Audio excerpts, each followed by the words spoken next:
Hello and welcome back to the weekend. If you are new to the channel, please kindly subscribe. By Boipelo Manyowa. About 2 years prior, as thugs attacked rural areas pummeling different people into a bloody mess, I plunked down to communicate my thoughts such that I had at no other time. I would have rather not, yet I needed to, and I guaranteed myself it would be the main time. I compassed cautiously for Newsday that, at that time, I was embarrassed about being a South African. The reasons were unmistakable and self-evident. In 10 years, somewhere around threefold and at a worldwide scale, my compatriots, and without incitement set out on orderly goes after against other dark Africans. It didn't seem okay, and it made me look down in disgrace. Scarcely 2 years after the fact, a cousin of xenophobia surfaced, greater, better coordinated, and more grounded. I hear they call it Dujula.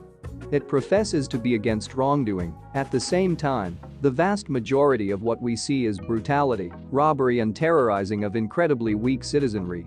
Everything in the sky is the limit in South Africa, however even I didn't see this coming. I will return to this later. I need to get straight to the point. I have a disclaimer. I'm hitched to an outsider. My significant other and associate Maynard is a Zimbabwean who I have known since I was a teenager and whom I love. We have been hitched for a long time and have gone to each and every landmass together. I have lived for his fantasies, and he concedes this, however I yield he is worse than me. I surrendered my desires so we could have a family. This isn't a joke. We have kids, and our families are joined and known to each other.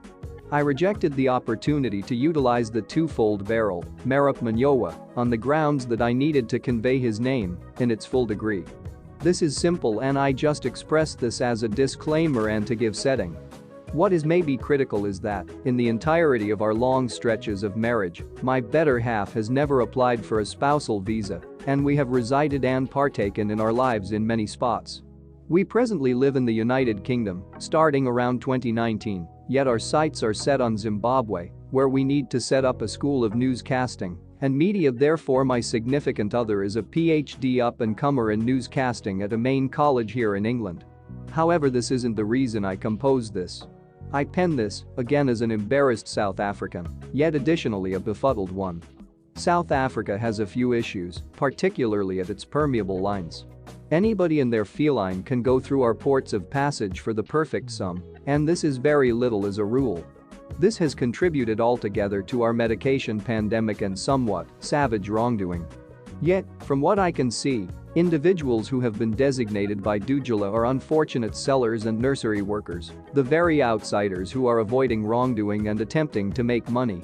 I am yet to see or know about Dujula focusing on coordinated hoodlums in tall structures in Sandton, or the lawbreakers that lease whole roads in Edenvale, Yeoville or Rosettenville. All I have seen up to this point are weak moms who make do on under 10 rands daily being tortured by a faint-hearted crowd. That doesn't agree with me. I disdain logical inconsistency. We can't in one breath case to be bosses of law and order, yet we act like vigilantes. Anybody who enters our country, whichever technique they use, and notwithstanding how illicit it very well might be, is dependent upon similar regulations as us. That is the thing correspondence under the watchful eye of the law implies. Anybody who enters the nation illicitly ought to be exposed to the cycles directed by the law. Any individual found inside our nation has equivalent freedoms as me and you. There is no space for vigilantes, regardless of how enticing that perhaps. I additionally can't stand the weakness that asserts an individual of color selling tomatoes in Sunnyside, Pretoria is hazardous, however a street pharmacist of European plunge in Sandton is okay. This dark-on-dark viciousness isn't great, thus lengthy as it exists. South Africa can never be autonomous. Finally, and all the more critically, I was headed to compose this article to help the Dujula hooligans to remember a couple of things. Ethnicity isn't an ability, and a few South Africans, similar to me, are out there attempting to vanquish the world. A few group come to our nation, yet numerous a period it is to our own advantage. Workers fabricate states. Simply take a gander at the US, the UK, and Canada. Variety breeds achievement. There are no outsiders in Africa. We are on the whole Africans since Africa lives inside us. Our dark family are unified. This is the most significant. We are not so extraordinary. We are, as some other Africans, only guests on this planet. We will all kick the bucket. It torments me to expound on these things or envision that I should. Migrants bring information, variety and strength. I don't express these things since I wedded one. No. As I expressed over, my family and I live joyfully in the United Kingdom, following quite a long while of living in Hong Kong. I have compassed previously that Zimbabweans have been very horrible to me, to a place where any companion of mine eventually astounded I would talk in support of themselves. Thus, this isn't about me. It is, be that as it may, about a few group from various different backgrounds who can improve our nation, however who are being focused on by lawbreakers who case to be battling wrongdoing. You were unable to make this up. Yet again, and I am embarrassed to be South African. In any case, basically for the time being, I am excited that, through my marriage, I have become and convey a Zimbabwean identification, a genuine accomplishment for somebody so energetic about Pan-Africanism.